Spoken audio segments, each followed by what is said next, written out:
उत्तर प्रदेश का नोएडा शहर न सिर्फ प्रदेश में बल्कि देश और दुनिया में अपनी अलग पहचान रखता है। यही वजह है कि इसे पूरे उत्तर प्रदेश का ताज कहा जाता है। बीते 6 नवंबर को सेक्टर 39 पुलिस को एक फोन आता है, जिसमें पुलिस को बताया जाता है कि पास के नाले में एक महिला का शव पड़ा हुआ है। पुलिस टीम तत्काल मौके पर पहुंचती है और काफ़ी मशक्कत के बाद शव बाहर निकाला जाता है। जब शव बाहर आता है तो उसे देखकर पुलिस और वहां एकत्रित लोग दंग रह जाते हैं, क्योंकि महिला की बॉडी में सिर नहीं होता है। यही नहीं, उसके दोनों हाथों के पंजे भी गायब होते हैं। सिर कटी लाश की जानकारी जब पुलिस कमिश्नर लक्ष्मी सिंह तक पहुंचती है तो वे इसे बहुत ही गंभीरता से लेती हैं। यही नहीं, इसकी शिनाख्त के लिए 1-2 नहीं बल्कि 9 टीमों का गठन कर दिया जाता है। पुलिस के लिए उसकी शिनाख्त करना बड़ा चैलेंजिंग काम था, क्योंकि सिर ना होने से ना तो उसकी फ़ोटो कहीं भेजी जा सकती थी और दोनों हाथों के पंजे ना होने से उसके अंगूठों के निशान लेकर भी कुछ नहीं किया जा सकता था। इस पेचीदा मामले को सुलझाने में पुलिस सफल हुई या नहीं, आइए जानते हैं। जैसा कि मैंने आपको बताया कि पुलिस आयुक्त द्वारा इस मामले के खुलासे के लिए 9 टीमों का गठन हुआ। आसपास के सीसीटीवी कैमरों की तलाश शुरू हुई। 1-2 नहीं बल्कि सैकड़ों कैमरे खंगाल लिए गए।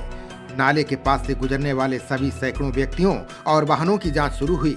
जांच के आधार पर पुलिस टीमें न सिर्फ दिल्ली एनसीआर बल्कि पश्चिमी उत्तर प्रदेश में भी पहुंच गईं। पुलिस टीमों ने रात दिन एक कर दिया, लेकिन कोई भी सफलता हाथ नहीं लग पा रही थी। जिन संदिग्ध लोगों की जांच की जा रही थी उनसे दूर दूर तक उस शव से कोई लेना देना नहीं था।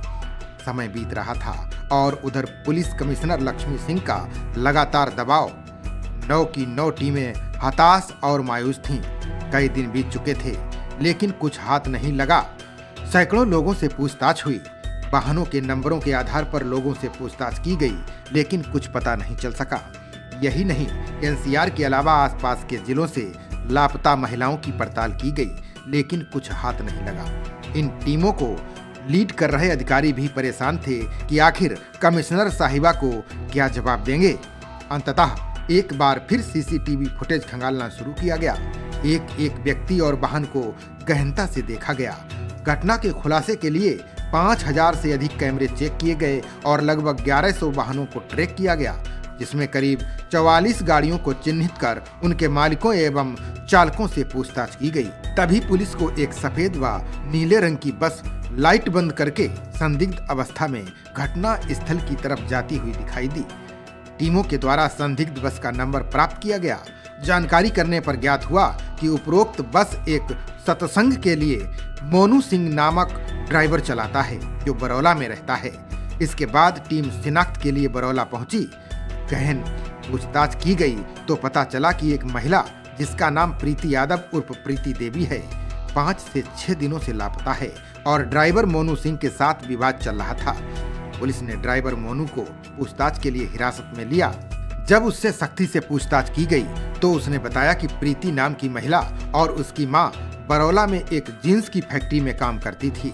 दोनों की अच्छी दोस्ती हो गई, जिसके बाद उसका घर पर आना जाना शुरू हो गया। कुछ समय बाद जींस की फैक्ट्री बंद हो गई, लेकिन उसका मेरे घर पर आना जाना बंद नहीं हुआ। इसी बीच प्रीति से उसकी बातचीत होने लगी। दोनों में प्यार हुआ और धीरे धीरे प्यार शारीरिक संबंधों तक पहुंच गया। लंबे समय से दोनों के बीच प्रेमालाप चलता रहा। नौकरी नहीं होने की वजह से प्रीति उससे पैसों की मांग भी करने लगी। वो जो भी पैसा कमाता था उसे प्रीति ले लेती थी। इसको लेकर दोनों के बीच लड़ाई झगड़ा भी शुरू हो गया। उसने बताया कि प्रीति उसे लगातार ब्लैकमेल कर रही थी। उसने बताया कि मेरे 3 बच्चे हैं, जिनमें 2 बेटी और 1 बेटा है। उसका कहना है कि प्रीति उसे अक्सर धमकी देती थी कि मैं तुम्हारे पास कुछ नहीं छोड़ूंगी और मैं तुम्हारी लड़कियों से अनैतिक काम करवाऊंगी। इस बात से वो बहुत दुखी हुआ और मन ही मन में उसे रास्ते से हटाने की योजना बना डाली। 5 नवंबर को वो प्रीति के घर गया और उसके घर से एक गणासा अपने साथ ले आया, जिसकी प्रीति को कोई जानकारी नहीं थी। वो प्रीति को बस में बैठाकर लाया। रास्ते में उसने अपने लिए पराठा लिया और उसके लिए मैगी बनवाई। बस में बैठकर दोनों लोग खाने लगे। दोनों में किसी बात को लेकर गाली गलौज शुरू हो गया। तभी गुस्से में आकर उसने गणासे से उसकी गर्दन काट दी। पहचान छुपाने के लिए उसके हाथ भी काट दिए। इसके बाद शव को नाले में फेंक दिया। कपड़े, कटी हुई गर्दन, दोनों हाथ और गड़ासा उसने गाजियाबाद में सिद्धार्थ विहार के पास सूखे नाले में फेंक दिए थे। पुलिस ने उसकी निशानदेही से प्रीति के अवशेष, कपड़े व गणासा, बस में बिछी मैट तथा घटना में संलिप्त बस को बरामद कर लिया है। फोरेंसिक टीम द्वारा जांच कराने पर ब्लड स्टेन्स को मानव खून पाया गया। महिला के शव की शिनाख्त के बाद पुलिस ने राहत की सांस ली। इस सफलता पर पुलिस आयुक्त लक्ष्मी सिंह ने टीम को बधाई दी है। वहीं हत्यारोपी को पुलिस ने गिरफ्तार कर जेल भेज दिया है। थाना क्षेत्र 39 में एक महिला की लाश मिली थी नाले में, जिसमें आइडेंटिफिकेशन के जो भी चिन्ह थे वो नहीं पाए गए थे और वहां से रिकवर किया गया। तत्काल मुकदमा दर्ज किया गया थाना क्षेत्र में और उसके बाद बहुत सारी टीमें इसमें लगाई गई, जिसमें मुख्य रूप से 9 टीमें तैयार की गई तात्कालिक रूप से और उसके बाद उनको अलग अलग टास्क दिया गया। टास्क के रूप में घटना के अनावरण के लिए कुछ कैमरे, जो 5000 लगभग कैमरे हम लोगों ने ट्रैक किए, वो चेक किए गए।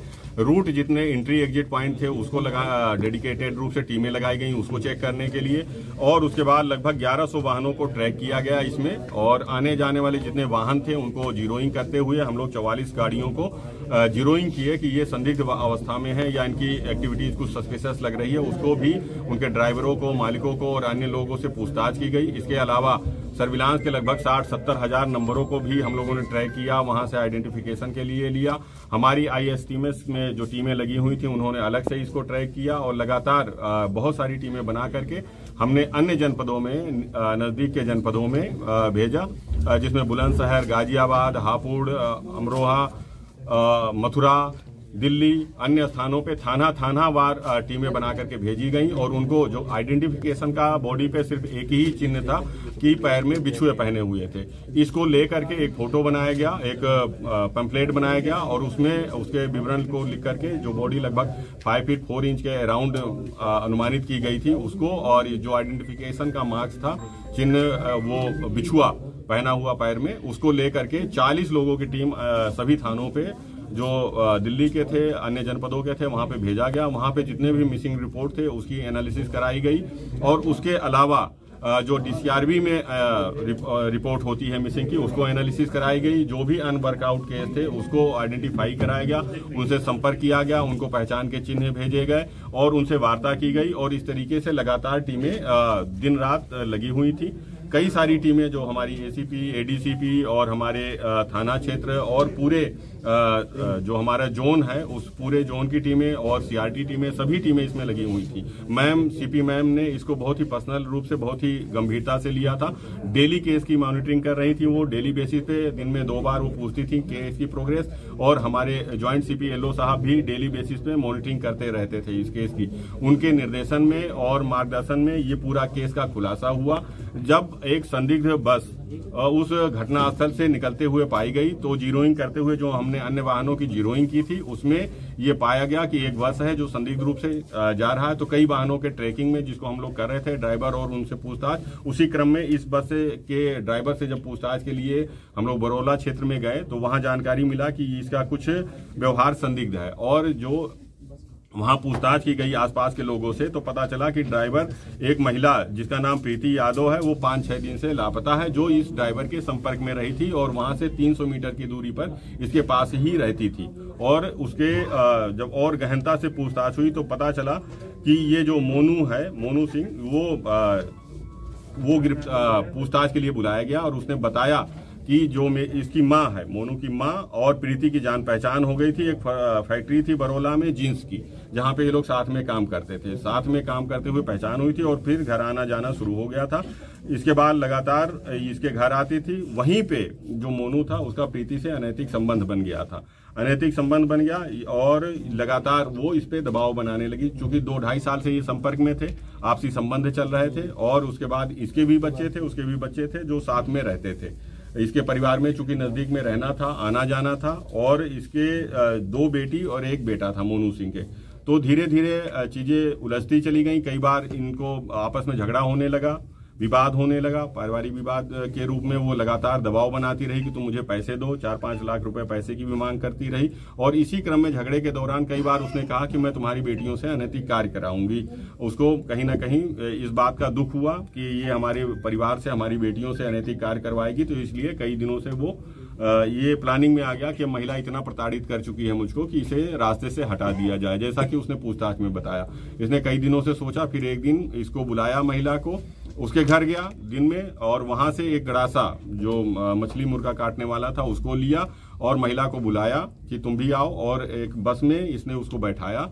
जो ये बस चलाता था, एक सत्संग के उसमें चलाता था, ये बस में बैठाया करीब 3-3:30 बजे के आसपास और लेकर के निकला। वो आकर के एक सीएनजी पेट्रोल पंप है जो घटनास्थल से दूसरी तरफ पड़ता है थोड़ी दूर पे, वहां पे रुका। उसने स्वयं के लिए एक पराठा लिया और महिला के लिए मैगी लिया।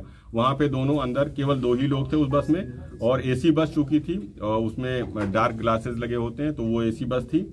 वहां पे इसने उसको खाने के लिए कहा, वो खाने में थोड़ा नानुकुर कर रही थी, और उसी में झगड़ा फिर से पुनः इन लोग का स्टार्ट हो गया। दोबारा जब झगड़ा स्टार्ट हुआ तो उसको, इनकी बेटियों को पुनः उसने प्रोवोक किया कि तुम्हारी बेटियों से अनैतिक कार्य कराएंगे। इसी बात को लेकर के बहुत ज्यादा गुस्से में आ गया, और जो छुपा के उसने चापड़ रखा हुआ था उससे उसका एक झटके में गला काट दिया। गला काटने के बाद लगातार उसने उस पर कई वार किए। पहचान के जो भी चिन्ह थे इसने ये पूछताछ में बताया कि इसको लगा कि फिंगरप्रिंट से या आइरिस से या चेहरे के मिलान से पहचान हो सकती है, तो इसने फिर पूरा कई वार करके गला काट दिया, सर हटा लिया वहां से, और पंजे भी दोनों हाथ के काट लिए। उसको लेकर के और उसके महिला के सारे कपड़े एक झोले में भर लिया और महिला को नाले में ही वहीं पे फेंक दिया। उसके बाद बस को ले गया और गाजियाबाद में एक सिद्धार्थ बिहार कॉलोनी है, वहां पे इसने बाकी के सामान, जो बाकी बॉडी पार्ट्स थे उसने झोले में जो रख रखा था, उसको वहां रख करके उसको एक बार कुचला।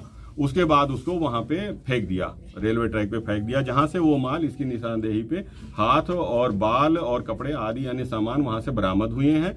और उसके बाद जितने भी वाहन थे और सामान थे उनका फोरेंसिक टेस्ट कराया गया, तो उसमें ह्यूमन ब्लड के स्टेन पाए गए हैं। वो स्टेन ह्यूमन ब्लड के पाए गए हैं। उसको अब गिरफ्तार किया गया है, बरामदगी सुनिश्चित की गई है, और अब इसको जेल भेजा जा रहा है, विधिक कार्रवाई की जाए। नमस्कार, मैं हूं हेमेंद्र सिंह।